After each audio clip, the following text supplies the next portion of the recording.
teasing out, we have 17 items, so I'm going to dive right in. This is Barrick Abramson with Confluence PSG, facilitating the January 13th meeting of the Executive Committee of the 1296 Task Force on the Rights of Coloradans with Disabilities. If we do our job today, today will be our final day of voting. We, of course, are convening again tomorrow to talk about some wind down issues, including what happens with the recommendations, as well as the possibility of some new ideas generated by all of you. So when I say final day of voting, this is voting on the recommendations advanced by the subcommittees. Fair warning, we have 17 items. We have 114 minutes. All to say, I'm going to move us forward pretty quickly. As we go through, about half of these we've discussed in some ways, so there's some revisions or some things that folks wanted to be able to think about. If you've got very specific revisions or concerns, of course I invite you to bring those to the table. Otherwise, my intention is to move us fairly quickly through the voting. I want to make sure you all are comfortable. I also want to respect all of those subcommittee members who worked through these. So we will be starting out with outdoor recreation.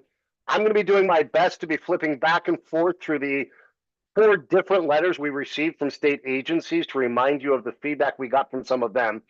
The first 2 that we're looking at are from outdoor recreation, and these first 2, recommendations 1 and 2, were revised based on your discussions. I will read the revised language, and then I will read the input we received. In this case, it's from DNR and CPW. But this first one reads as follows. Instruct an appropriate state agency to convene a working group of municipal park and facility managers, individuals with disabilities, and other subject matters to provide checklists and guides of best practices for ensuring the accessibility of municipal parks, recreation facilities, and playgrounds. As a first step, this group should conduct an inventory and gap analysis of existing efforts in the public and private sectors. That's an addition from your discussions. This group should be tasked with developing a set of best practice that can be published, referenced, or adopted as municipal code, again, adding from your suggestion, with recognition of the local control context in Colorado. Included in the practices identified should be a means for ensuring periodic inspections for ADA and CADA compliance, again, adding from your recommendations, as part of other existing or ongoing inspections and appropriate enforcement mechanisms that shift the burden from the individual seeking access and to the operator of the facility for ensuring compliances. Again, the following sentence is in response to your discussions. Pardon me. In developing best practices, they should set the outcome state as the purpose while recognizing the local control context of the state and limitations on the state authority to direct local government action. And I tried to call it out as we were going through there, but there were 3 things that you all raised. 1, the emphasis on local control and the limits of the state's authority to tell local governments or jurisdictions how to operate their facilities. 2, you all wanted to make sure that we emphasized integrating these inspections into existing inspection regimens rather than adding new ones. And 3rd, you wanted to talk about the end state. Does anyone want to weigh in with any comments or suggestions on this rewritten recommendation number 1? I am seeing and hearing none, so we will go directly to a vote. Representative Ortiz. Yes. Ms. Moran. Yes. Ms. Jorgensen. Yes. Ms. Harpel. Yes. By unanimous vote of the members present, which constitutes a quorum, the revised recommendation 1 will move forward. The second recommendation has been again revised. This related to creating incentives, and the particular input that we got from our last conversation. I know we're going back probably 80 recommendations and 6 weeks ago, but there was some talk about expanding who we were talking about serving and what types of individuals. So this now reads as follows. Create incentives for state, county, or city parks to expand access for those with disabilities, including, without limitation, the blind or visually impaired, hearing impaired, and neurodivergent in areas including, but not limited to, green spaces, parks, and other similar facilities within incorporated areas through multiple solutions, such as wayfinding, braille signage, technology-assisted navigation, or other means. The following sentence is based on your input. Incentives need to be specific and significant enough to drive actions. We have the following comment from this original idea from DNR and CPW. They said this would require resources to implement. The Colorado Disability Funding Committee provides grants for similar projects. The funds are at the discretion of the governor's appointed committee. Does anyone want to speak to this revised item?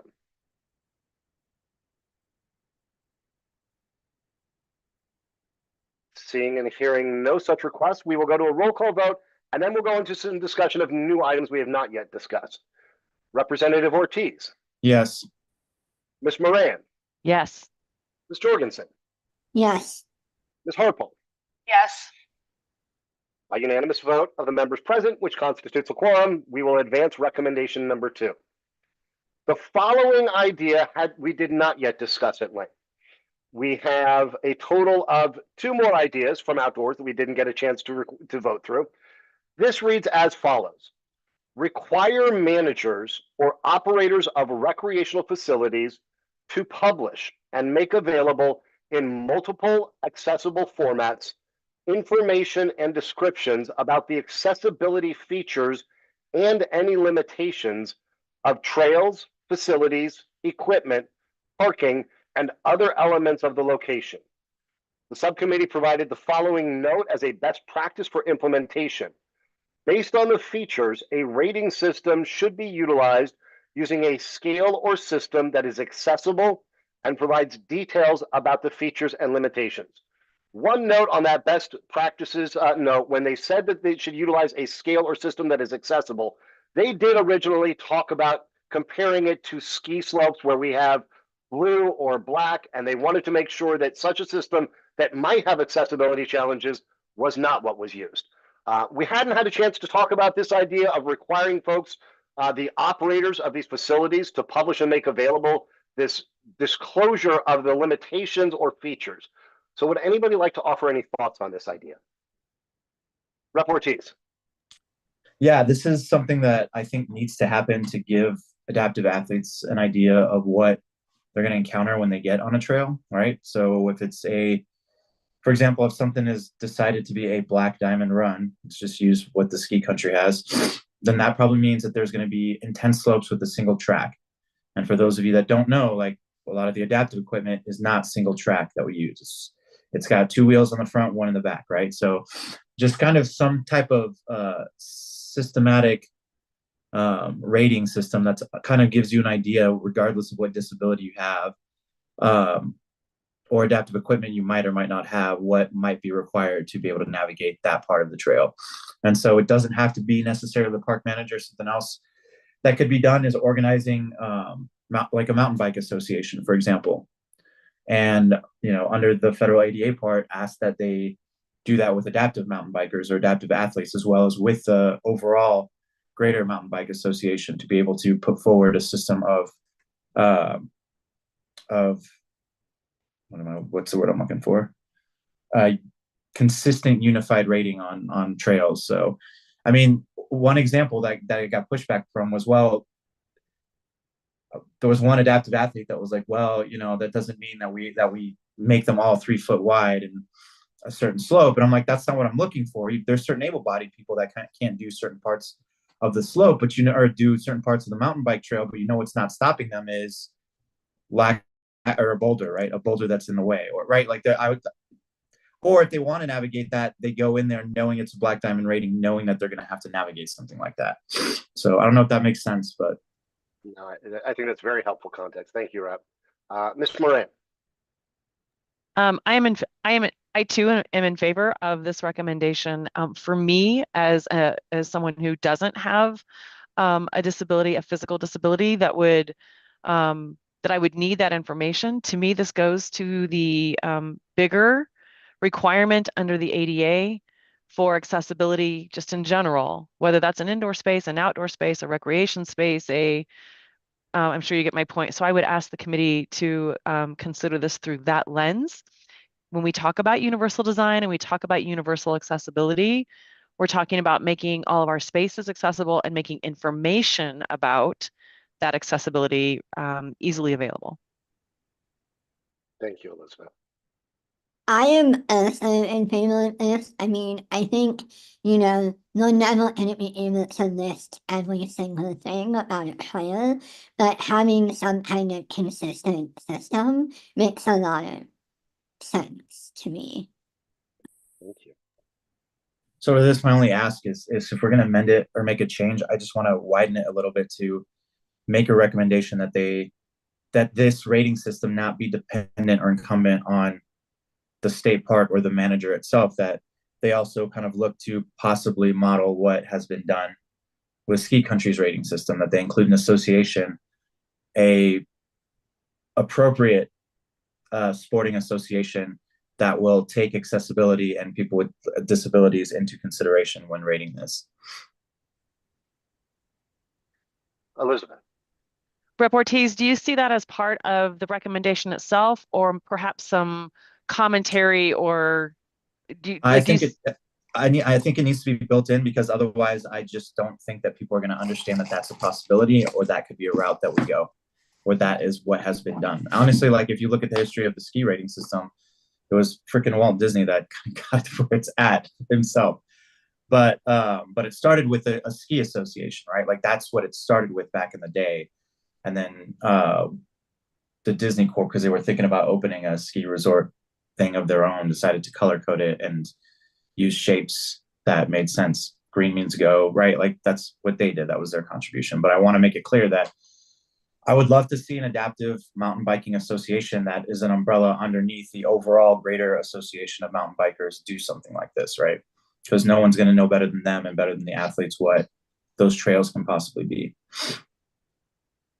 And I think it should be spelled out in there, because I just don't think enough able-bodied folks, whether they're in the Gov's office or in the legislature, are going to understand or know kind of what the specific intent is here and what's possible. It's my opinion. Let me offer some language, and as always, this is not me proposing language. This is me trying to reflect back what I'm hearing. But what we could do is, where the recommendation currently reads, to require managers or operators of recreational facilities to publish and make available in multiple accessible formats information and descriptions about the accessibility features and any limitations of trails, facilities, equipment, parking, and other elements of location. We could add the following.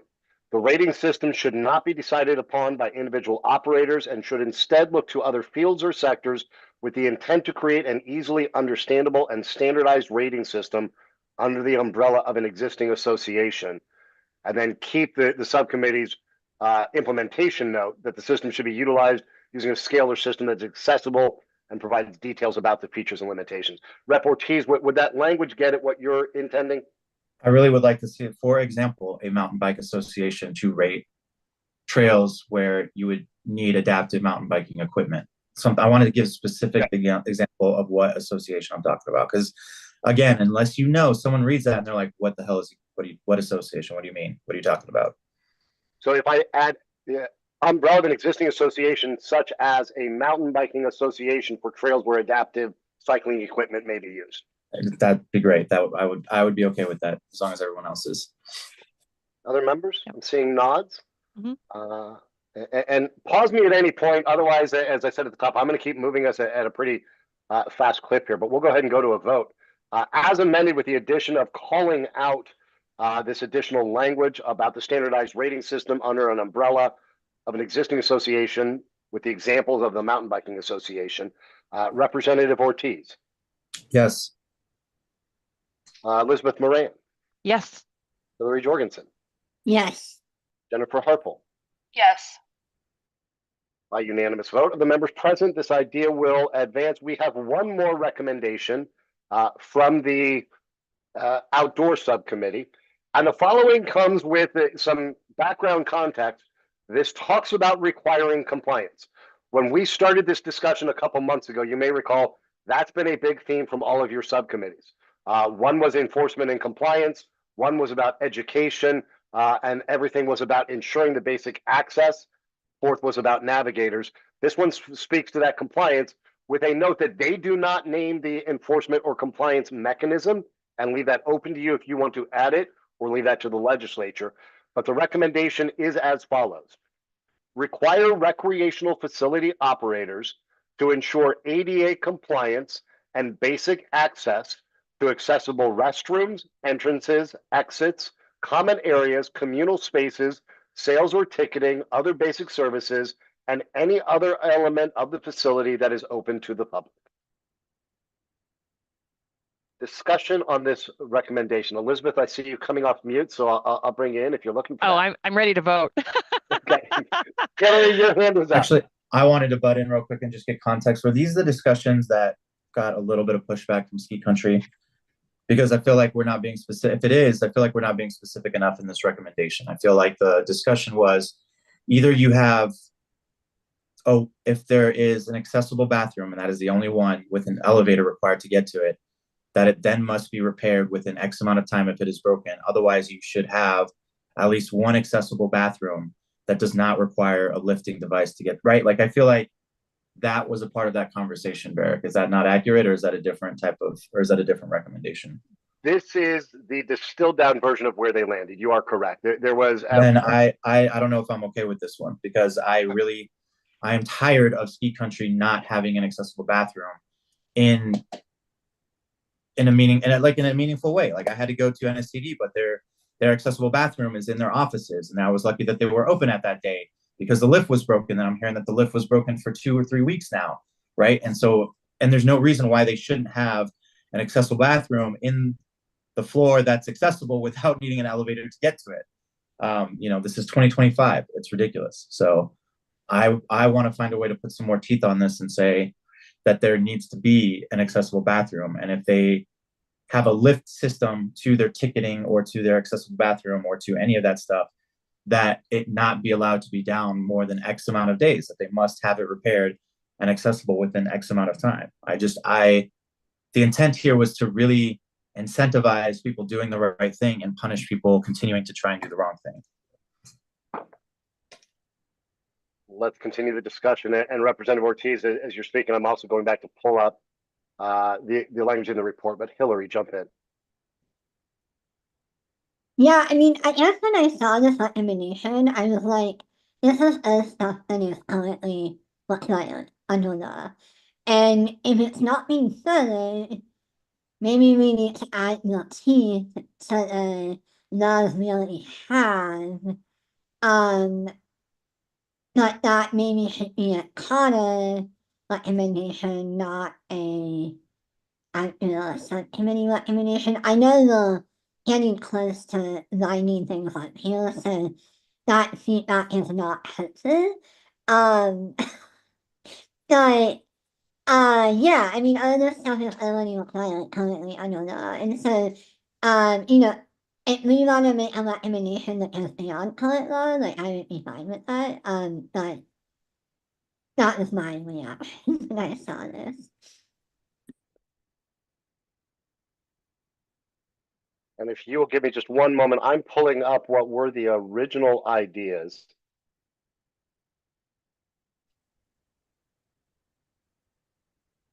I apologize, I did not have this up, Mr. Ortiz, but I'm getting this up in front of me now.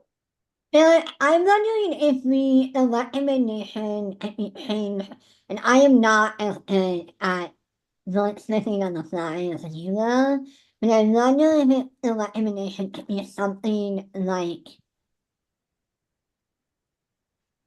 can beyond current existing law to ensure that people with disabilities have access to things like an accessible bathroom, ticketing, etc. at a time for, something like that.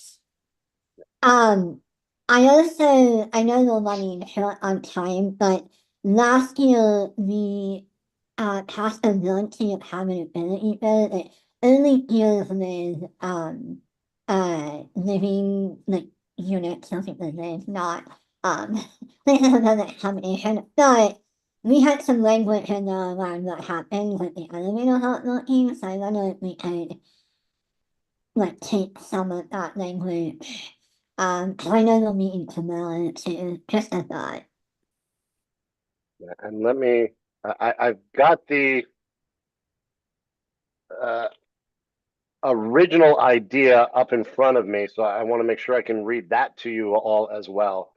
And I think, Mr. Ortiz, this is what you're speaking to, is the original idea that this group shared, read as or an additional idea, said that when restrooms are not on the entry-level floor, require that A, more than one restroom be provided, including one on the main entry floor, or B, if only one accessible restroom is available at location, multiple elevators or mechanical lifts must be available, or C, if only one accessible restroom and one lift to reach it, such lift must be regularly maintained and repaired as soon as feasible if damaged or not operational.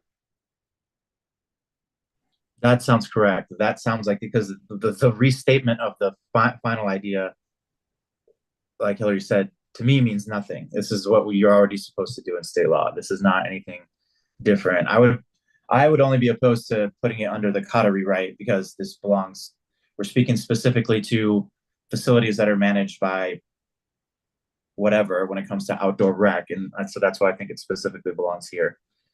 Just because I'm tired of resorts dropping millions of dollars in renovations for their area, and they do nothing for accessibility when it comes to that. So would you propose adding that language that I just read back into this one, or putting it forward as a separate recommendation? I feel like it should be attached to this, because otherwise a separate recommendation is a nothing burger, in my opinion. Understood. Then let me again read this language to everybody, since I'm offering it on the fly here. The language would read as follows.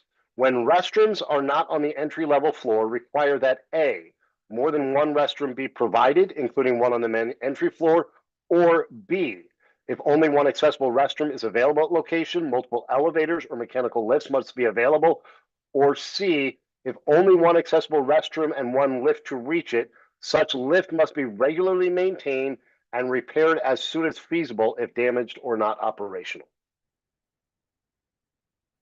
I'm seeing some nods. I know that's some language added. Are we comfortable going to a vote with that added onto this recommendation 7? I am. We will go to a vote on the revised and expanded, which speaks to the specific language about the accessibility of the restrooms. Mr. Ortiz, Yes. Ms. Moran, Yes. Ms. Jorgensen, Yes. Ms. Hartful. Yes. Thank you very much. And I do want to note that iPhone on your screen is the Lieutenant Governor, who is joining us while she's supposed to be away from us. Lieutenant Governor, thank you for being on. I will tag you in if this group finds themselves in a tie, and certainly with any remarks towards the end or when we go to a break, as I promised everybody. That concludes our recommendations relating to outdoors. Our next section is on housing, where we have 4 ideas that we did not have the opportunity to discuss as a group. Some of these do come with comments from the Department of Local Affairs and the Division of Housing. So I will go to the first one, and with it, I will read the corresponding comments from DOLA and DOH. The first one reads as follows. This was recommendation number 10 from the Housing Subcommittee. Direct OEDIT and the Division of Housing to analyze and report to the Governor and Legislature on opportunities to leverage Prop 123 and other available funds to increase the inventory of accessible housing. Encourage the involved agencies upon completion of such report to take action on each opportunity identified to expand the inventory of accessible housing. The response is simply there are no immediate concerns from the Division of Housing on this recommendation.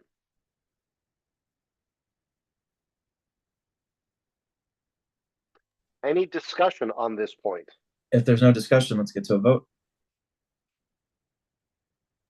I am happy to go straight to that vote. Mr. Ortiz, Yes. Ms. Moran, Yes. Ms. Jorgensen, Yes. Ms. Hartful, Yes. By unanimous vote, the recommendation regarding OEDIT and DOH, examining opportunities to leverage Prop 123 and other funds will advance. The next one is recommendation 11. It reads as follows and does come with a note from DOH and DOLA. Direct all appropriate state agencies to examine opportunities to expand requirements or incentives for and general awareness of disability forward design, a way of creating spaces that are accessible and inclusive for people with a wide range of abilities. This involves going beyond code requirements to include features that meet the needs of people with different types of access challenges, such as vision, hearing, mobility, height, and cognitive access. This examination should include review of established design principles or examples in use. Following comment comes from the state. Developing guidance that goes beyond code requirements would require convening experts with lived experience, developers, engineers, architects, and code experts to ensure unintended issues are not created. Convening this group would require facilitation resources. Discussion on this item. Ms. Moran. I'm wondering if the committee would accept a friendly amendment to the last sentence where it says this examination should include review of established design principles, comma, best practices or examples in use. Elizabeth, could you read that to me one more time? I'm trying to edit You in bet. real time. Last sentence. Yep. It currently reads this examination should include a review of established design principles. Yep. What I would like to add is comma, best practices, comma, or examples in use. Understood. Any concerns or objections from the group?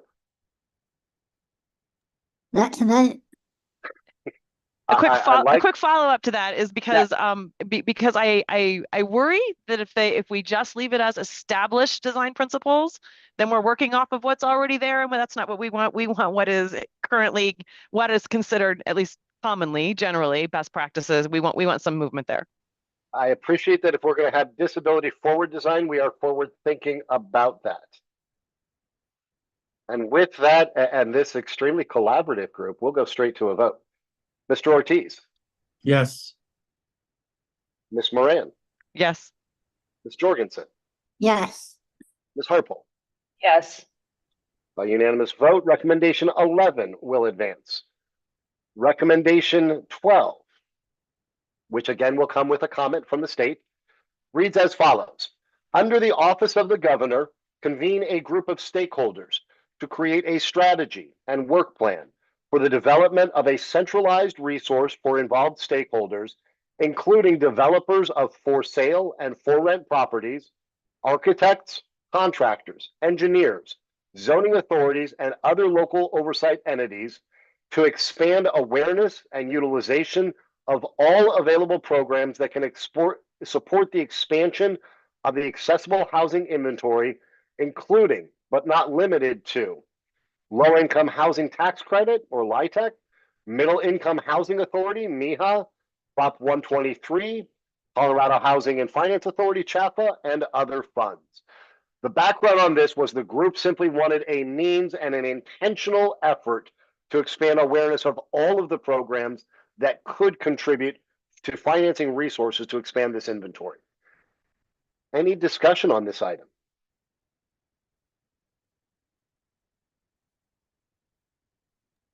Yes, Elizabeth. Just a quick clarifying question for me is that was there a particular reason why the subcommittee specifically wants it under the office of the governor? No, there was not a particular reason for that. I would welcome just a brief discussion with my colleagues here about whether that who might know more about the function and the authority of CEDU, given that we have a new office that's been created, and whether or not it is more appropriately placed under CEDU versus the office of the governor. I would just like to mull that around a little bit. And I would leave it on the table. I will say, Elizabeth, the group did talk about CEDU, they talked about DOLA, they talked about the Office of the Governor. There was no specific reason for one or the other. The only thing I will say on their CEDU was there was a general hesitance among all of the subcommittees to back up a truck and put everything on CEDU in its first year at risk of putting too much. Sure. They all thought that was the first go-to, but wanted to be thoughtful. But with Well, that, and we'd love the group's thoughts. I think that's reasonable. And also, there is also a part of me that says, even if we leave it as is, certainly the governor's office can, refer that over to the office that the governor believes is the most appropriate. Hillary, your thoughts? Yeah, can we say governor's office is a most appropriate agency or department? And then it just leaves it open, like. As a follow-up to that, I love that idea, Hillary. So, the office of the governor or designated agency, or the governor's designated agency, designated whatever. That way we're leaving it to their discretion. Yeah, I'm Cool. totally fine with that. You're on mute. I try to keep quiet while I'm typing so much. So I would revise it to under the office of the governor or a designated agency or department convene a group of. Yeah, Elizabeth. This is really nitpicky, but can we say or it's designated? Yep. Just to be clear that it's the office of the governor who gets to designate, not anyone else. Understood. Or Thanks. its designated agency or department. So revised. Any further discussion? This is one of the fastest paced discussions we have, and I appreciate all of you. We will go to a roll call vote. Representative Ortiz. Yes. Elizabeth Moran. Yes. Hillary Jorgensen. Yes. Jennifer Harpel. Yes. By unanimous vote, recommendation 12, as revised to provide for the governor's office or its designated agency or department, advances as a recommendation of the executive committee. We have one more recommendation from the housing subcommittee, which reads as follows. This is recommendation number 13. Incorporate a legislative declaration into a housing bill encouraging local jurisdictions to consider trading density incentives, parking restrictions, and other zoning requirements for points or consideration for bringing more disability-forward design housing online through the use of incentives similar to those used to incentivize affordable housing, such as height restrictions or other similar incentives. A quick background on this. The group started off wanting to direct local agencies to make these exchanges or considerations. After feedback from the public and further discussion internally, they said, is there another means by which, since we don't have the authority in a local controlled state necessarily to direct them, they wanted to give it a little bit more than just a recommendation that said encourage, and therefore came up with this idea to include it as one of the legislative declarations in a housing bill.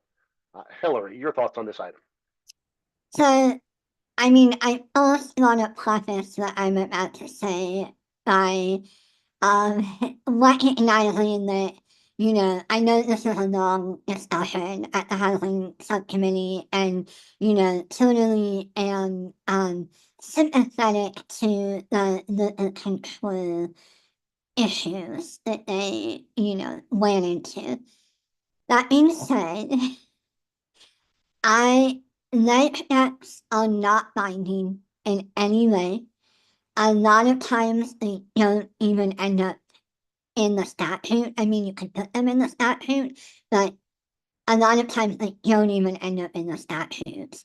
And I just, there are a graveyard full of life steps and intentions that have never gotten implemented, because that's what everyone does. And I totally understand that they were looking for something stronger than just encouraging the elements, but I would like to propose that, I know, this workshop is coming to the General Assembly, but I would like to propose that we make this recommendation specifically to the governments. And, like, honestly, I think the light deck is just as strong or not strong as encouraging, the government. So I personally think it might be more powerful to have the recommendation elected at the government and put some like context of background in the report, and like I'm happy to like submit a comment being like concerned that the government really need to be paying attention to this. Just my 2 cents. No, I appreciate that. And I'm going to go to Rep. Ortiz, who certainly has experience with ledge decks. Hillary, I think if we went your direction, I would suggest that we would just strike the language at the start that says incorporate a ledge declaration into a housing bill encouraging, and start it as encourage local jurisdictions to consider. Representative Ortiz. Yeah, I second what you just said because based on everything that Hillary said, ledge decks are supposed to give context. They're not supposed to be the meat of any piece of legislation. That's all that they're there for, because they really often disappear and or they do nothing. That's not the point of a ledge deck. It's to give context, not to be the whole bill itself. So I second that recommendation. Concern or point of clarification that I'd like to discuss a little bit is, are they saying that they want accessible features as a means to get up to points that might be otherwise needed or required based on climate change issues or parking? Like, is that what they're saying? Because what I don't want to see is basic access that's already required in certain ways used as an excuse to short other areas that the state is trying to meet the needs of Coloradans. Does that make sense or no? Did I understand that incorrectly or? So, no, I'm glad you're raising it. And let me speak to the conversations that took place, and then I'll read the language itself. What they wanted to do was encourage these local governments to look at what ways they could incentivize developers to bring online more disability forward designed housing. And so the idea they had was, could we trade some of the other local requirements, whether that's height restrictions or density incentives, to give the points instead for the disability forward design. They ended up drafting the language as followed, now revised per Hillary's, but encourage local jurisdictions to consider trading density incentives, parking restrictions, and other zoning requirements for points or considerations for bringing more disability forward designed housing online through the use of incentives similar to those used to incentivize affordable housing, such as height restrictions or other similar incentives. So they had seen where some jurisdictions had said, we're getting more affordable housing by saying we'll waive this height restriction or waive these density or parking restrictions. They wanted to encourage that same type of point trading for disability forward design. If I'm going to support that, it's got to go beyond existing law. I'm not going to support, I never will support incentivizing doing the bare minimum, which they should already be doing. That is not what I'm here to do. That's not what anybody should be here to do. And I can see why they would want that, because it creates another avenue for them to skirt other laws that they might not like height restrictions. And, oh, well, we got one accessible unit, so let's call it good. And now we can build 5 more stories and bypass this restriction. It's got to go beyond current existing law. And 2, it has to be meaningful. There needs to be a certain percentage or a certain bar that they have to meet before they can start skirting all of these other requirements. They can't just make one unit completely accessible in an apartment complex and call it good. I'm not going to be okay with that, because I feel like I would be undermining my colleagues' work when it comes to areas of trying to combat climate change, for example, or trying to I'm just not going to be the one to do that. Understood. So let me ask, this language right now, this is not about the state taking a role other than encouraging local governments to look at their local requirements. Are you opposed to this idea, or do you want to offer some language for the group to consider that would make this move in the direction you're talking about? I'm opposed to this idea unless we offer language that's going to put something of real value and meaning here. That's going to kind of create the expectation that it has to go beyond current existing law, like current existing requirements for accessibility. First of all, they can't just meet that ineffective equation that currently exists that isn't really doing crap for us. So make it very concise and say it's got to go beyond current existing law and securing basic access and accessible units. And it has to meet a relevant and meaningful bar. Like it cannot, for example, it cannot just be creating one accessible unit in an apartment complex and calling it good to be able to bypass some of these other requirements. No, that's got to be meaningful. To be like, we can to be determined, but it's got to go beyond just a unit. And there's got to be a certain percentage. Like, for example, let's take the like 15%. I don't know, there's 20% of people that live with a disability. Like, it's got to be a meaningful bar that they meet around accessibility and accessible units. So, if they're going to bypass or skirt, be incentivized to do these things. And as always, I'm not proposing, I'm just offering language to try to reflect this. But we could add something along the lines of any or all such incentives should go above and beyond existing requirements and be designed to bring substantive numbers of new units online. New accessible units online. That makes me more comfortable. Then I could be supportive of this recommendation. Other thoughts on that additional language or Representative Ortiz comments or the recommendation itself? With those changes, I'm supportive of it. I would like to hear what my colleagues have to say, though. Yeah, I'm fine with that additional language. Yeah, I'm fine with that additional language. Elizabeth, I see nods. Let me read this.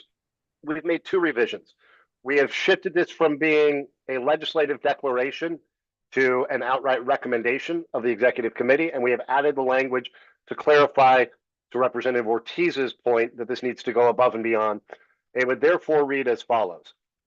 Encourage local jurisdictions to consider trading density incentives, parking restrictions, and other zoning requirements for points or considerations for bringing more disability forward designed housing online through the use of incentives similar to those used to incentivize affordable housing, such as height restrictions or other similar incentives. Any or all such incentives should go above and beyond existing requirements and be designed to bring substantive numbers of new accessible units online. We will then go to a roll call vote. Mr. Ortiz. Yes. Ms. Moran. Yes. Ms. Jorgensen. Yes. Ms. Harple. Yes. By unanimous vote, that will move forward. That is the final recommendation from housing. We will move to government. As I promised, in 10 minutes, I'll give everyone a 5-minute break. This next item from government, Cindy, I believe this is the one that you wanted to comment on. So I will make sure that we provide that opportunity. I'm also checking to make sure if we've got comment from state government. But this idea reads as we do not, this idea reads as follows. Direct CDLE to provide resources, supports, and non-attorney experts to help employers understand the value add of hiring individuals with disabilities and to help them navigate questions, including but not limited to those regarding reasonable accommodations. Now, you'll note the language in here of non-attorney experts. That comes from our previous discussion, language that this executive committee wanted to offer. Before I open it to discussion, Cindy Vaughn from our subcommittee wanted to speak to this point. And Cindy, I'm happy to invite you to do so. Hi, this is Cindy Vaughn. Can you hear me okay? We can. Go ahead, Cindy. Thank you. Sure, thank you. And thank you for giving me a few minutes to talk. As I recall in the last meeting, there was quite a bit of debate about, is this really necessary? I think CDLE has commented they are actually providing this. Is that accurate? Yes. Okay, good, thank you. So on that note, I just wanted to make a comment about that, just to give a little bit of clarity, I think, from the disability standpoint, as someone who has both low vision and hard of hearing. And I've applied for many jobs with the state, probably starting around 2001. And many things have been improving, especially in the last 4 or 5 years, you know, with the current governor and lieutenant governor. But there's still a few areas where the state really does need direction, whether or not they may be aware of it or not. And one has to do with during the hiring process, the actual manner in which an interview is conducted and requiring accommodations for that. That particular type of process can be very, usually it's not very clear to a person who's applying how the interview is going to be conducted until they get more information into the process. Then they have to ask it in person, via Zoom, via whatever, and then they have to get very specific and ask a lot of questions to make sure they have whatever their necessary accommodations are, especially if one has hearing and vision limitations. And then the other area has to do with testing. A lot of these particular positions have testing requirements. And just to give you an example of how complex this can be is if a person like myself uses a screen reader and there is a timed test, that test A may not be accessible. B, a person who's using a screen reader is slowed down by having to listen to everything the screen reader says, which takes a lot more time than just the average person taking it. Usually there's at least a standardized allotment of if you take this test, you need time and a half, but sometimes it needs to be extended. What I'm saying is that there are often, I experience pretty much every time I ever interviewed with a job at the state, a lot of lack of clarity, a lot of folks needing to get more information. Sometimes they would give me a time test and then I would find out it didn't work, but then that meant that, you know, the hiring process still had to proceed because they couldn't go back and figure that piece out. So I just want to speak in favor of please make sure that we do proceed with this. It definitely still is necessary. I think that the spirit of doing everything right is there, but the need for expert help, subject matter experts, is very clear. Thank you very much, Cindy, for joining us and for weighing in on that. Members of the executive committee, discussion.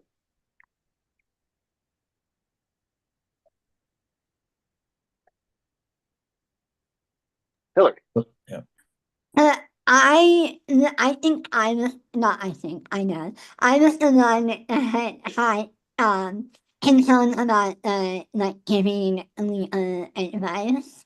And I'm slightly less concerned about that. I had some conversations with some folks who were like, no, you can give, you know, like best practices and stuff without giving legal advice. So I am less, I think, concerned about this than I was initially. I was thinking about it in a very narrow context, you know, like an employer would tell that and be like, I want to give accommodation X, but employee wants accommodation Y, tell me what I should do.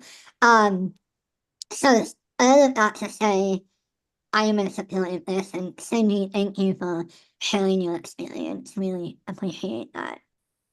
Very welcome. Thank you, Hillary. So would you propose then striking out where we had inserted and non-attorney experts? So it would then read, direct CDLE to provide resources, supports, and experts to help employers understand the value add of hiring individuals with disabilities and to help them navigate questions, including, but not limited to, those regarding reasonable accommodations?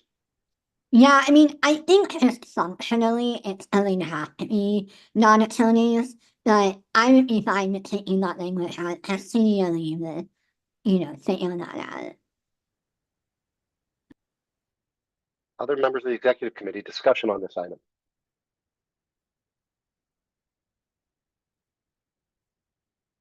Seeing none, we will go to a vote on this item. Mr. Ortiz, Yes. Ms. Moran, Yes. Ms. Jorgensen, Yes, sorry, couldn't find the unmute button. Ms. Hartwell, Yes. and Jennifer, I know you've got to hop. I'm going to read one and we'll see if we get to it before you've got to hop and I give everyone a break. Idea number 17, or excuse me, recommendation number 17 from the subcommittee reads as follows. Provide multiple models for and encourage local governments to create an accessibility fund that any agency or office within that government can access to provide services such as ASL translation and interpretation, accessibility systems for meetings, and other non-construction or capital costs, which should be covered in a separate budget. The quick background on this is again speaking to local governments because they had separate conversation about what state governments are or should do. They wanted to encourage governments, and what they were hearing was that some who manage certain agencies or departments within local government were hesitant to go spend money on things like an interpreter because they were afraid it would come out of their own budget. And folks pointed out that the state has a specific budget that all agencies can draw from. So they wanted to encourage local governments to similarly set up a fund that would not count against any one department or agency's budget. With that, I'll open it up to discussion. Mr. Ortiz. Cool idea, but also it needs to be made clear that this is not, deciding not to do this is not an excuse to not have accessibility. Sorry, like, sure, if you want to do this, great, but this does not then absolve you whether you decide not to assign enough money in it, or whether you make it small or big enough, or whether you decided not to do it at all. As local government with local control does not supersede your obligation to following the law and providing this anyways. Like, I know that sounds like a no-brainer and a no-duh, but there's a reason why I wanted to say something like that, is because when it comes to disability rights, I feel like we shouldn't leave anything to interpretation on stepping backwards anyways. So.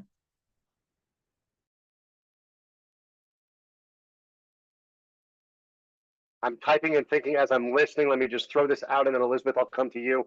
We could include in here a note that the executive committee underscores that any decision by any local government not to create such a fund should not in any way be viewed as the basis not to comply with all ADA and CADA requirements. Elizabeth, your thoughts on this one? Yeah, I think it's a fair point, and I was going to suggest similar language. This is something that said that something to address that this is to supplement, right, or to supplement their requirement for adherence. My second question, though, and I think your language is fine, Beric. My second inquiry is whether or not is this particular recommendation then, in the context of the discussion that they had at the subcommittee level, is it specific to language access and effective communication? Because it sounds to me like what they're trying to say is, or is it intended to be everything? And the reason I'm asking is because it specifically calls out ASL translation interpretation. They were and not. access. Go ahead. I'm sorry, Elizabeth, from my notes on this, and I did go back and look prior to today, they were speaking broadly of any services that would be required. They were trying to set aside the capital construction, whether that was ramps or other physical accessibility issues. And this one they intended to speak to.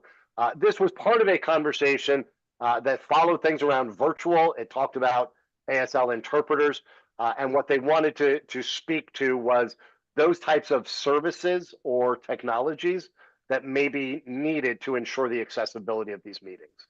Perfect. Thank you. So I will read the full recommendation with the added language. And Jennifer, I'm going to go quickly so I can get your vote before I know you've got to hop.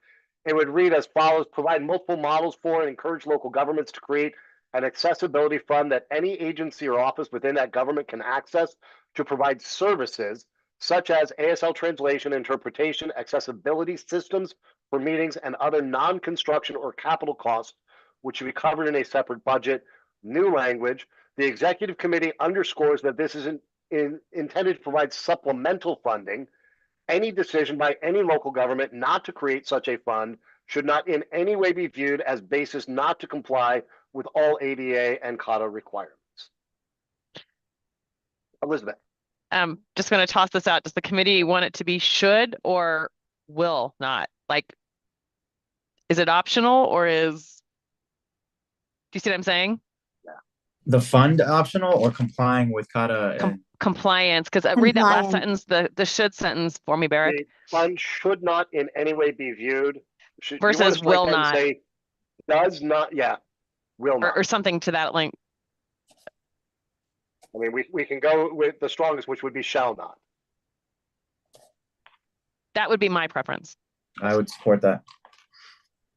So shall not in any way be a basis not to comply with Mhm. all ADA and CATA requirements.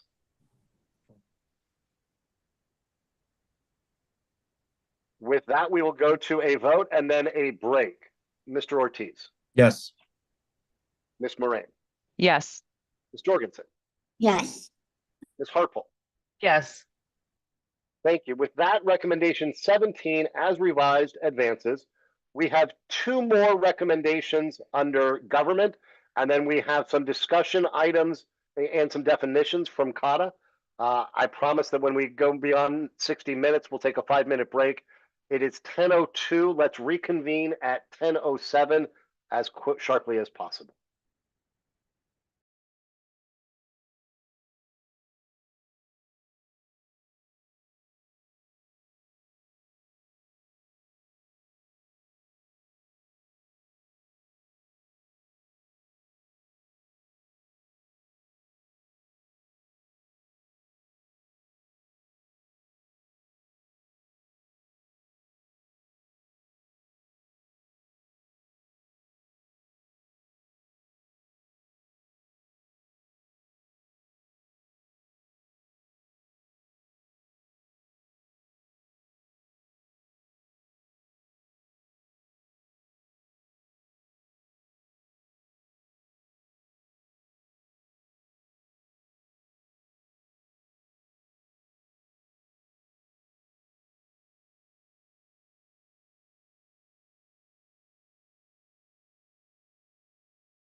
Okay, we're at 10:07. As soon as I see at least 4 faces on screen, we will dive back in. I know 5 minutes is an awfully quick break, and I appreciate everyone moving so quickly through things today.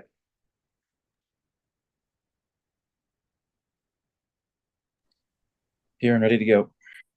Wonderful, thank you. Hillary, let me know when you are online. And Sorry, Barrick, this I'm is, not. oh, I'm sorry. not family yet. And Sorry. Kirsten, I see you have joined. Yes, Uh, thanks. Appreciate that. And I will be very transparent. Jennifer Harpole had to drop. I was a little nervous about having a quorum. Kirsten Beck of the executive committee has now joined, which means we continue to have a quorum. We can continue to conduct business. Our last recommendation was under government and it was recommendation 17 I read. I inadvertently skipped over item 16 on a page break. So I'm going to go to that. After we get through these government recommendations, we are also going to have a brief discussion about the absence of our ASL interpreters because it has been raised as a question for all of you as the executive committee. I want to be very clear. Dora has spent day and night chasing multiple vendors to get us those interpreters. There is a shortage, and some members and individuals in the public have raised the question of the executive committee wants to make some recommendations there. So I'll provide opportunity for discussion for that either today or tomorrow. But going back to recommendation 16 that I inadvertently skipped over, and it reads as, let me also make sure that I've got any state commentary on this.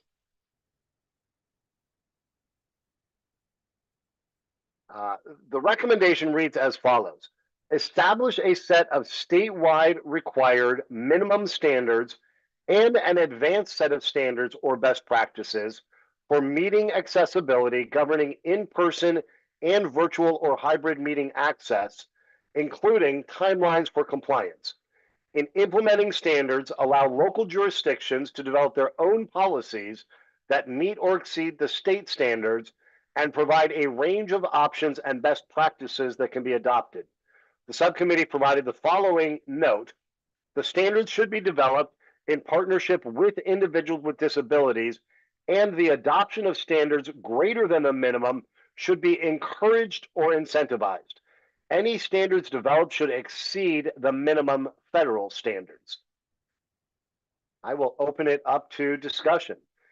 Pardon me, before I do, let me go back to state commentary, which reads as follows. The state ADA manager has established best practices for meeting accessibility. Creating rigid standards, regardless of meeting type, size, audience, etc., would result in higher resource needs and would not necessarily mean individual accommodations would not still be needed to address individual needs. By encouraging people to request the accommodation they need for meetings, individual needs can be met and resources can be used where they are needed.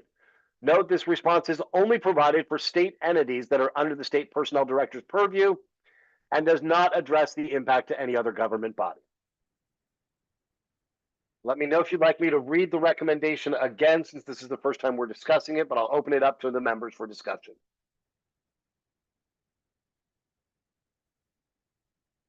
Ms. Murray.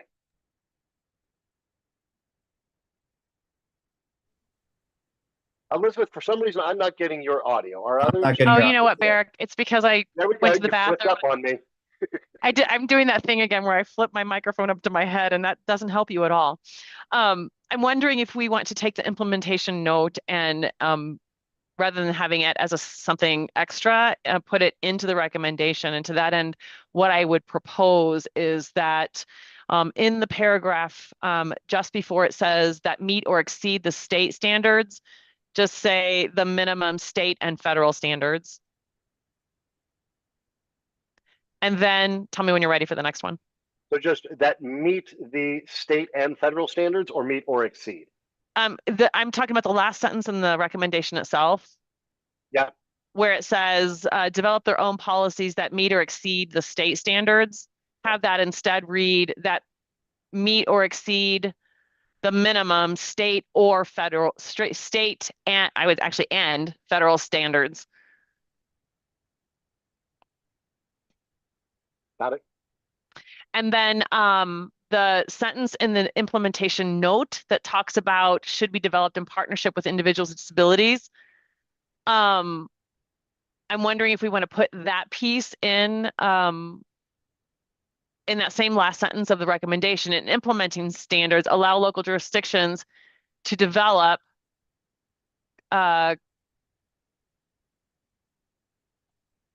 comma, or maybe just develop in partnership with individuals with disabilities. And they, do you see what I'm saying? Like, just take that and insert that in so that what is in that note is captured in the recommendation itself.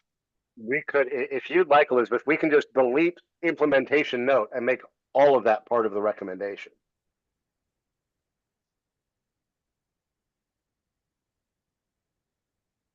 Colleagues, thoughts? Sounds fine to me. I don't see any reason. Whatever, it's fine. I don't think it has any bearing really on how this is going to be implemented. I mean, as long as it says that somewhere, I'm good with it.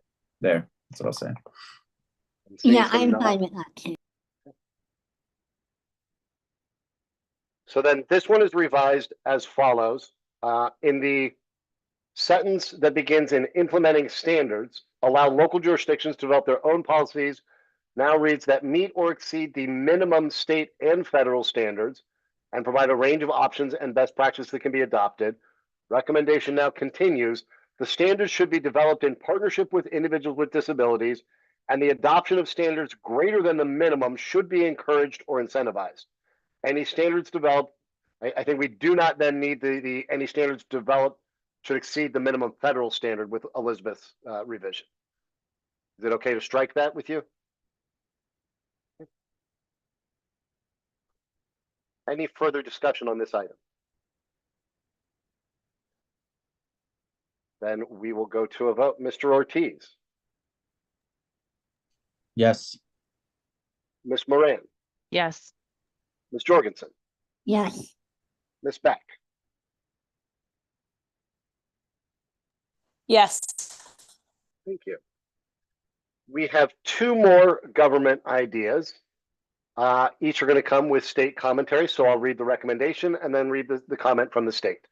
Recommendation 18, provide a guidance document for state agencies and local governments with the clear goal of moving in a defined timeline to an approach to accommodations that does not require people to ask for them, which should include training for government officials that includes ableism awareness, unconscious bias, and a value-add approach to accessibility as a fundamental tenet of conducting government business. ASL interpreters should be a standard practice for any public meeting, particularly those of decision-making bodies. Physical space accessibility plans with a time-certain and limited plan of not more than 5 years to have every government facility where the public conducts business or employees work should be fully accessible. Inclusive statements in job postings, public discussion announcements, and appropriate statements of general public interest. Publication of all government announcements and documents in plain language and accessible formats.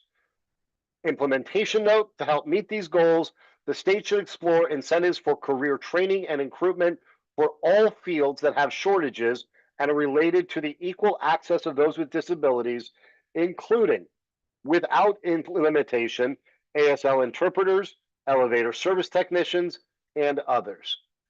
The following comment comes from the state. Accommodations are available upon request for any public meeting conducted by the state. Attempting to include access provisions for all types of disabilities, including ASL, would be both costly and unfeasible, as there are limited numbers of trained professionals to do this work. Physical accessibility considerations are included in all capital project evaluations done by the Office of the State Architect. Any project submitted for consideration is required to use at minimum 1% of funds for access improvements. These access improvements to comply with ADA requirements happen at the time of any updates to existing buildings and any time there is new construction, as well as when reasonable accommodations are requested and approved. Addressing all access issues at every state building at one time would be cost prohibitive. The cost of providing ASL interpreters for any public meeting will be significant and difficult for agencies to fund. all of the aspects of this recommendation would require resources. Rep. Ortiz, I saw your hand up before I was even halfway through. Jump in.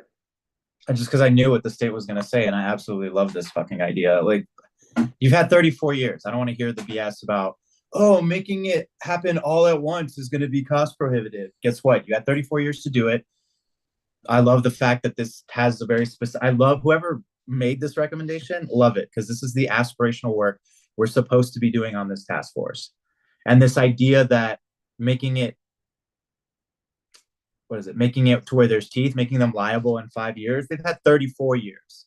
And then they want to cry that making it happen all at once is going to cost them so much money. I don't care. My basic civil rights are not up for debate. Get it done. Love this recommendation. Want to vote on it as is. Forget what the state says. Not interested. Don't even care. Ms. Jorgensen. Yeah, I'm also in support of this, and I do appreciate the call around like there are just areas where we don't have enough people, like ASL entrepreneurs, you know, elevator technicians, etc. Also, like if there aren't enough ASL entrepreneurs, like maybe you prioritize meetings that are larger, you know, like you prioritize the city council meeting over like a working group or something until there are enough ASL entrepreneurs. But I mean, it's just kind of capitalism that like if the demand is there, like, eventually there will be people who are saying it may not happen overnight, but like we should be looking towards that. And it's patently unfair. I mean, I think it's unfair that people who have certain kinds of disabilities, like people who are deaf and need ASL interpretation, have to request an accommodation days in advance to like get an interpreter. Whereas like I can just go to the city council meeting, right? And so you know, I think part of this task force is being aspirational and yeah, with the call there needs to be more training and incentives for training for certain professions. I'm in support of this one. And Hillary, again, without weighing in, just to share back the conversation of the subcommittee, you hit on 2 points that the subcommittee explicitly discussed. They asked one another, should one person have to approach engaging in a public meeting differently and with more forethought than another person, which is where they landed. You can see in their recommendation. They also explicitly recognized, in particular, the ASL interpretation. And Shannon Callahan, for whom we endeavored at all times to provide ASL interpreters, is on this call. Dora contacted every state vendor for ASL interpreters. It was more challenging than I had imagined. And full transparency, we had one of the vendors who said that their interpreters will not join calls if they are recorded or live streamed, and wanted us to stop that. We weren't going to do that. It is embarrassing for me to be facilitating this task force and not be able to provide the interpreters that we should for any meeting. I apologize to Shannon and to other members of the public watching this now or later.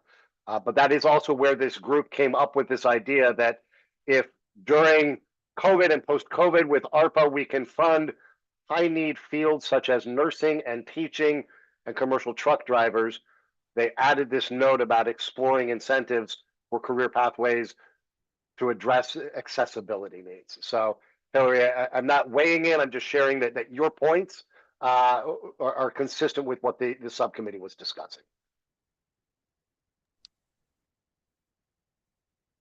Do we have further discussion on this? Ms. Beck? Yeah, I would say as an organization that has to engage ASL interpreters, we've had a similar issue, and my concern would be making a requirement without having a market there. It's hard for us to find interpreters. I'm not surprised it was hard for you, Barrick. It's really hard for us. So to impose a requirement without having a pool of folks to fill it, I think is difficult. I think we have to address the fact that there has to be sufficient resources for the training that goes along with it. And we've also had similar issues with ASL interpreters having very specific requirements, which meant we just couldn't use them. So that would be my concern. So Kirsten, let me ask you, and again, I'm reflecting, not proposing. Right now, the note that to help meet these goals, the state should explore incentives for career training and recruitment for those fields that have shortages and related to equal access. That's right now in an implementation note. If I'm hearing you, you're saying that that type of incentive should be part of the requirement.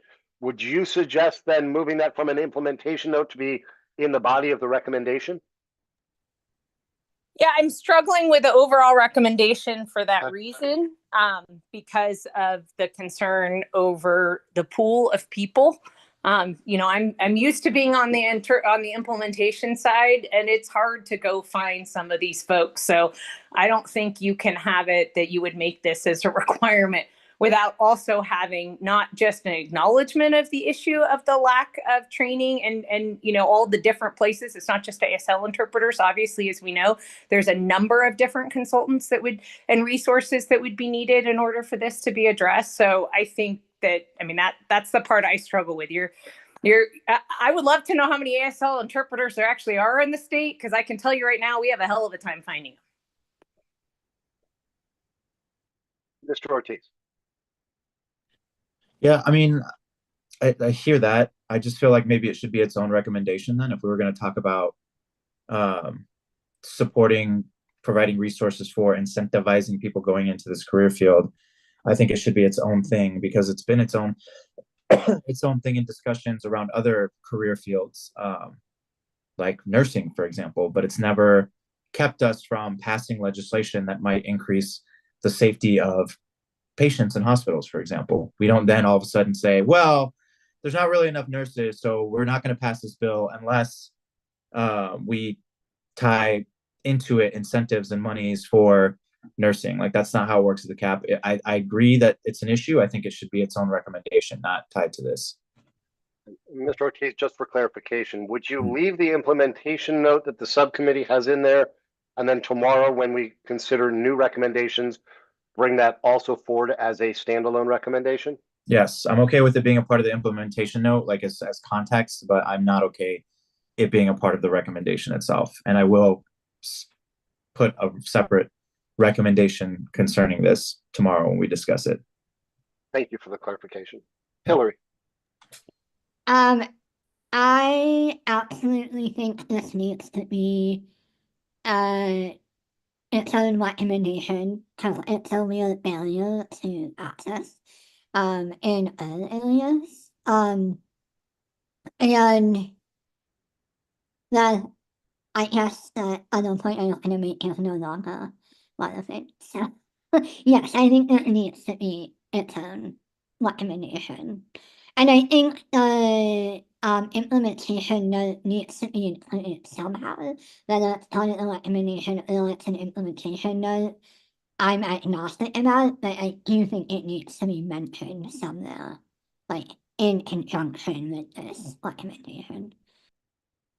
So unless I hear opposition, what's on the table right now is the recommendation and implementation note as offered, with a clear note that Representative Ortiz intends to bring a recommendation tomorrow as our new recommendation discussion, specifically related to providing funds for these career pathways.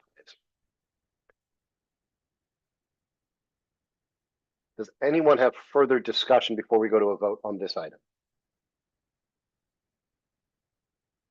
Okay. We will take a vote on this recommendation. Mr. Ortiz. Yes. Ms. Moran. Yes. Ms. Jorgensen. Yes. Ms. Beck. No. Thank you. The last recommendation, really, we haven't had the full opportunity to discuss it.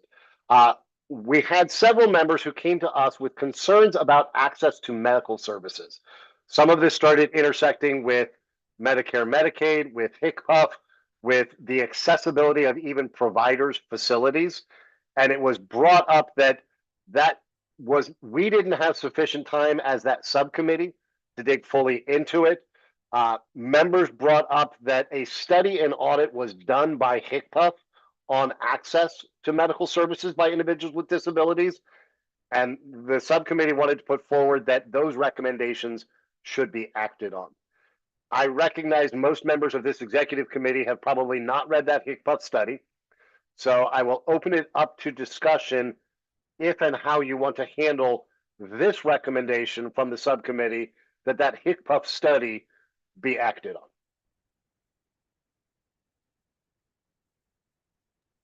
I'm sorry, can you say your very last sentence again? How the HCPF study is acted upon? Yeah, the member said that there was a HCPF audit and study about access to medical services by individuals with disabilities. And they simply were recommending that study be acted on by the legislature. So I am actually familiar with that study, and I think the issue, this is actually an area that my organization does quite a lot of work. And I think the issue from our perspective is not that there needs to be any more laws, but that HCPF needs to enforce their contracts. And I don't know, I don't think there's anything else the legislature can do except tell them to enforce their contracts. And, one of the things that I've been telling people who are running into these issues is that, and if there's anyone listening who is running into these issues, we need people to file complaints. Because right now it's like, oh, there's not an issue with the contracts, right? And if people don't file complaints, it's hard to prove that there's a problem. And I understand that filing complaints is a burden on people with disabilities. However, our current legal system is an adversarial one. And so this is just my 2 cents, but it is a HCPF contract enforcement issue, not a rules or laws need to be changed issue. Thank you. Mr. Ortiz. I'm going to respectfully disagree there that there's nothing that the legislature can do or should do. I think that's the very function of the legislature. And that's why we have the ACT committee hearings at the very beginning of session to see how departments are doing and whether their rulemaking is up to snuff. And if there's a systemic problem and or if they consistently fail, then it's incumbent on us. There's a reason why they do the meetings to legislators, because maybe it's not a legal issue, maybe it's a funding issue, right? There's a lot of different levers that we can pull, not just passing a bill, when it comes to impacting and trying to incentivize a department to do the right thing. So I'm going to respectfully disagree with my colleague on the committee here and say that I would be willing to vote in support of this, where I don't want to say like I don't want to recommend that they do exactly what this report says, but that this should be in the hands of the legislature, and they need to look at funding for the department, and they need to look at legislative bills potentially to be able to solve this problem. If we know it's a problem, why are we going to make our constituency that's already marginalized, it's already in a vulnerable spot needing access to healthcare, why are we going to make them jump through more hurdles? I understand like you build up a paper trail or evidence of there being an issue, but we know that there's an issue already. We shouldn't have to put more people on the line waiting and delayed just to meet this threshold that we feel like we're obligated to meet. We're not. We know it's a problem. We should solve it. So again, respectfully going to disagree with my committee counterpart, and it doesn't have to be specifically what this report says, but I do think that we should put this to the attention of the legislature, whether it's through their SMART Act committee hearing meetings and working with HCPF, or whether that's through the purse strings through approps and the budgeting, or whether that's through legislation. So, Mr. Ortiz, do you now or tomorrow want to bring forward a specific recommendation calling for, if I'm hearing you, for the legislature to hold a hearing on this HICPUC study as part of the ACT process? Yes, I would love to ask that this be a specific area of discussion in the Smart Act Committee hearing meeting in front of the Healthcare Committee. Yes, and I would be supportive of that. I think that I am objecting to is the rules and the laws are what exist. They need to be enforced. And so I am totally supportive of making this part of the Smart Act hearings or giving it its own special hearing. I'm fine with that too. I am supportive of that. I mean, I'll just also call attention to Hillary that we've done enforcement laws, specific laws. Let's look at the PBMs, for example, the pharmacy managers. Like, we've passed the law, it wasn't being enforced right, then we passed an enforcement law. So I hear you, but also I'm just going to disagree there. I think a legislative solution might be an issue. For the purposes of this discussion, let's get it in front as a specific issue in the Smart Act Committee hearing, and we will see what the legislature wants to do with that information. Yeah, I'm totally, like I said, totally in favor of putting it in front of a hearing. I think there's some nuance here about like enforcement versus new laws, and you know, we don't have time to get into it, but don't put laws on the books that are not being enforced. If it's okay, what I've done is I've made the note about holding a dedicated hearing during the Smart Act Committee hearings, and we'll discuss this tomorrow when we consider additional recommendations, if that's okay. Okay, with that, that moves us into CADA. Here's what we have in CADA. We have the exhaustion of administrative remedies, where members voted that down during our conversation last week with a note that someone may bring an alternative either today or tomorrow. We have recommendation 11 regarding eliminating caps for discussion today. It was tabled. We have 3 definitions that have been put forward. 2 of those definitions, and I may try to dispose of these quickly unless there's going to be substantive discussion. The definitions are the definition of a disability, the definition of qualified individual, which come directly from federal language and the ADA. They're simply proposing incorporating those directly into Colorado law. And then the definition of essential function. Is there any discussion on the 3 definitions, or should we vote on them as a package? I'm fine with voting on them as a package. I'm seeing nods, and I thought since they were a little legalese, and I know you folks have had a chance to read through them, then we will vote on the 3 recommended definitions: the definition of disability, the definition of qualified individual, and the definition of essential function. Mr. Ortiz. Yes. Ms. Moran. Yes. Ms. Jorgensen. Yes. Ms. Harpole. Sorry, I just got back on and I don't want to have to rehash discussion you've already had, so I'm just going to abstain. That's fine. Ms. Beck. I'm going to abstain too. I didn't review them carefully enough. That's okay. We have 5 members voting, 3 members voting in favor, 2 abstained. The recommendation for the definitions will advance. That leaves us 2 items to discuss. I will wait to see if we have a member who wants to provide an alternative version to the administrative remedies. We had previously voted on the caps for emotional distress. The group did vote in favor of permitting non-punitive damages for emotional distress.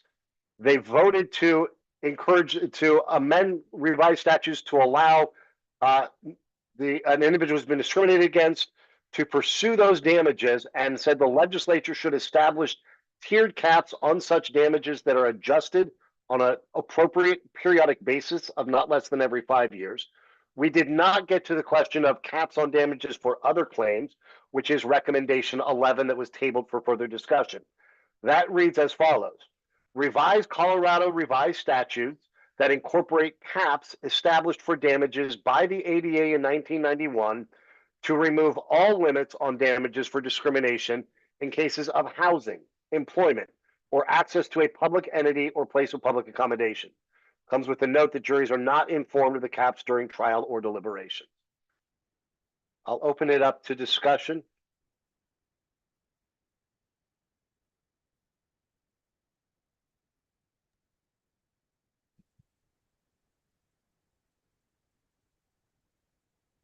Eric, can you just refresh my recollection? Was there a different recommendation regarding caps that we did modify and pass? That's correct. There was the recommendation for emotional distress damages. The committee had separately recommended, number one, that emotional distress damages against a public accommodation or government entity be permitted. In an additional recommendation, they had recommended that there be no caps on those damages. The executive committee decided after further discussion to combine those two to permit the pursuit of those emotional distress damages and to direct the legislature to establish tiered caps on those damages that are adjusted on an appropriate and periodic basis. Okay, thank you. So this one is not just about emotional distress, this damages That's cap. correct. This speaks to the other types of claims for housing and employment. That currently there are these tiered caps established in the ADA that primarily relate to or substantially relate to the size of the business against which the claim is made.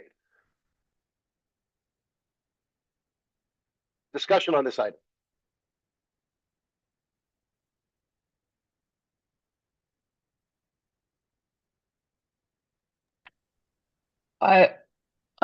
Sorry that I once again don't know how to raise my hand.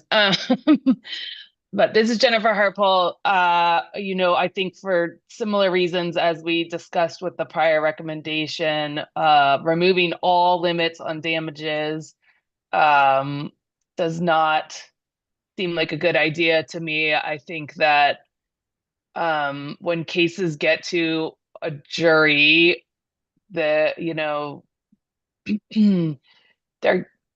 just don't see that this has been a problem that the jury awards haven't been high enough. So I would say, I don't know. I think the existing damages caps are fine, but if we do anything, I would suggest we do something along the lines of what we did with the emotional distress damages to direct them to come up with a way to have caps as opposed to them being unlimited. Understood. So Ms. Harpole, you'd like the group to contemplate, instead of sticking just with the current federal tiers, direct the legislature to examine on the same periodic basis as the other emotional. Okay. We'll continue the discussion. Ms. Beck. I'd agree with that. I think not having caps is a really easy way for all of the work of this executive committee to get ignored and to have a real difficult time getting support.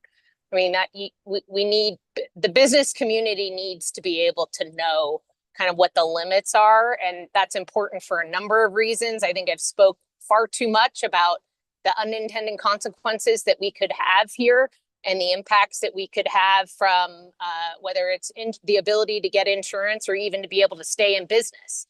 So I just think it would be a really wise idea for this committee, in order to be able to get support from others around all the things, the hard work that we've done, to not walk in with something like no caps, because that's a real easy way for everyone to get on their hackles and say, we just aren't going to support anything. I'll go. Thank you, Kirsten. I'll go to Hillary next. If we were going to go the direction Jennifer or Kirsten are contemplating, I think right now it reads to remove all limits on damages. You certainly would be free to say to adjust the limits on damages by establishing tiered caps on such damages if you wanted to use parallel language as your other. Hillary, your thoughts here. Yeah, so a few things. I mean, I think one, it would be very helpful to have like consistency across different kinds of damages. And in our last discussion about emotional distress, I expressed that I have some, I don't know if it was a level of concerns, but just like reservations about like the state has to underwrite list on damages because they're frequently sued, and I think given our current no,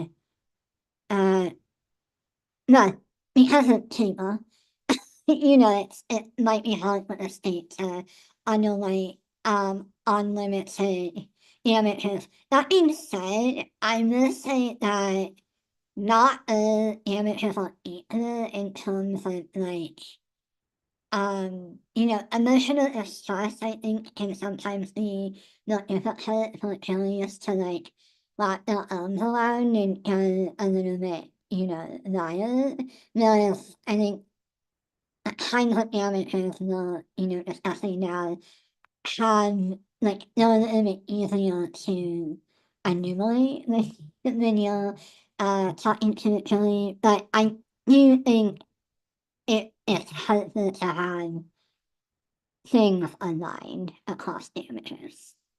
Thanks, Hillary. Elizabeth.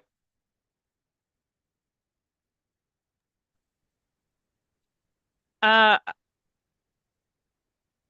was going to propose some language that I think might be a happy medium, but I think I still need to chew on it. And I'll just tell you what I was thinking is that in the where it says to remove all limits, maybe we consider it to revise limits on damages for discrimination. And then to Hillary's point,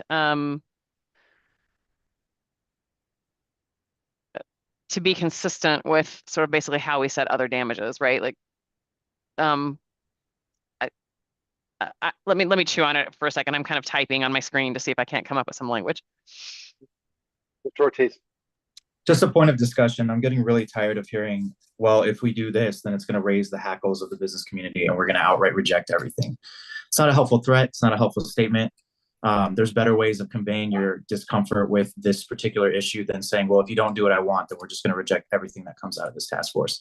This is the second or third time I've heard it within so many days. So I just feel like that's why I'm calling attention to it. So I don't find it productive. I don't find it professional. I don't find it helpful. So if I hear it again, I'm going to make an issue about it. Ms. Beck, is your hand back up or was it still hanging up? No, it wasn't back up. And Senator Ortiz, that was obviously directed at me, and I can appreciate that. I think what I am trying to provide here, which was why I was put on this task force, is a reminder that part of what it is that we would like to do with all of this hard work is actually get it to legislation that can get passed. And so I apologize that it's not in the manner or method that you would like, but it is a legitimate concern. And it's something for us to be able to make sure that we're thinking about. So it's not a matter of like, it's not to say you're going to reject every other I bit didn't say I was going to. I'm trying to give to speak for the word business of caution. committee and saying that you guys are going to reject everything that comes out of this task force if we do not. This is the second time that I've heard that exact statement. It's about making statements on the specific recommendation that are helpful and that are going to get us all to a better place. But to say, and I'm going to stand on my guns here, to say that you will reject everything, and these are exact words. We can go back, it's recorded. To say that you are going to reject everything, or that the business community would then reject everything that this task force does if we decide to move forward with damages, is not helpful, it's not professional, and that's not what we're here to do. And I will maintain that statement. I'm going to step in here in the interest of time and seeing if we can find language that the executive committee can find majority alignment on. I appreciate both of you being direct, and I know that these are some contentious issues and there's long histories. So I do appreciate everyone sharing not only their thoughts on the issue or the recommendation, but the history and the dynamics between different stakeholders. Hillary, let me go to you, and I'm particularly interested in members' thoughts on language that may find majority consensus around what Elizabeth was suggesting, or any push to vote as is, up or down. So yeah, I was just gonna chime in that I like the election that Elizabeth is having. So Elizabeth, I don't know if you got some language on this or not, but I like the election you're headed in. So let me just reflect back from that and from Elizabeth. We could revise this to say, revise Colorado revised statutes that incorporate caps established for damages by the ADA to revise limits on damages for discrimination in cases of housing, employment, or access to a public entity or place of accommodation to be consistent with the task force's recommendations for the caps and tiers on emotional distress damages. Further, the legislature should establish tiered caps on such damages that are adjusted on an appropriate periodic basis of not less than every 5 years. Again, not me proposing, me hearing from all of you, trying to align them and offering a path there. Elizabeth. I like the language you are proposing, and I like that it loops us back to be consistent with all the other recommendations we've approved and that are moving forward, right above. I like that language. I think I'm going to revise my revised suggestion. That first sentence, since we use the word revised Colorado revised statutes that incorporate caps established for damages by the ADA in 1991 and then the word I think I would prefer is to adjust limits and damages or something. That way we're not revising to revise to revise. Understood. I've stricken that to read to adjust limits on damages for discrimination in cases of housing, employment, or access to a public entity or place of accommodation to be consistent with the task force recommendations on emotional distress damages.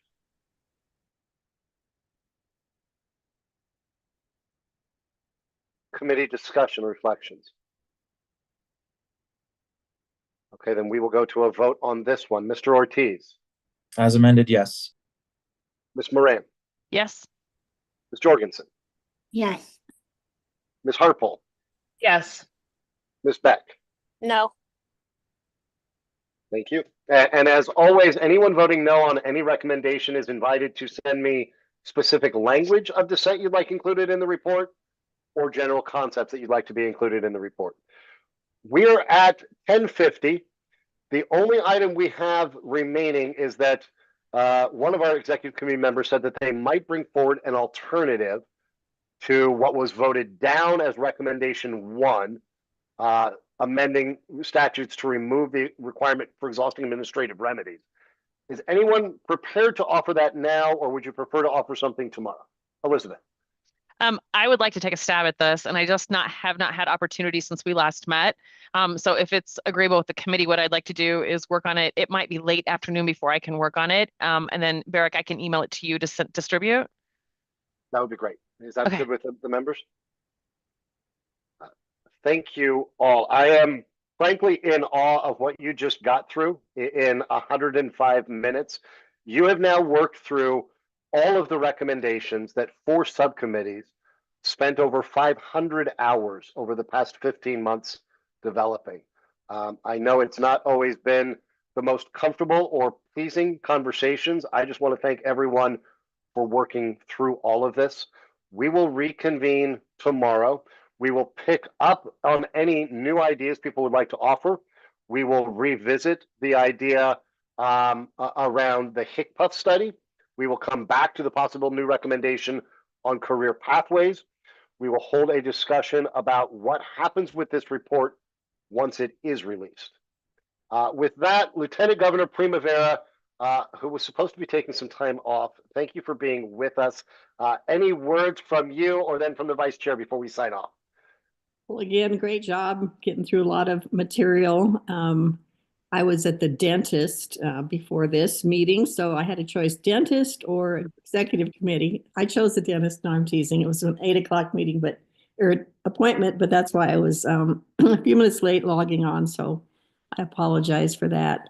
I know sometimes it's tough for the business community to weigh in, and when we started this work several months ago, we for sure wanted to hear from the business community. So we appreciate your input.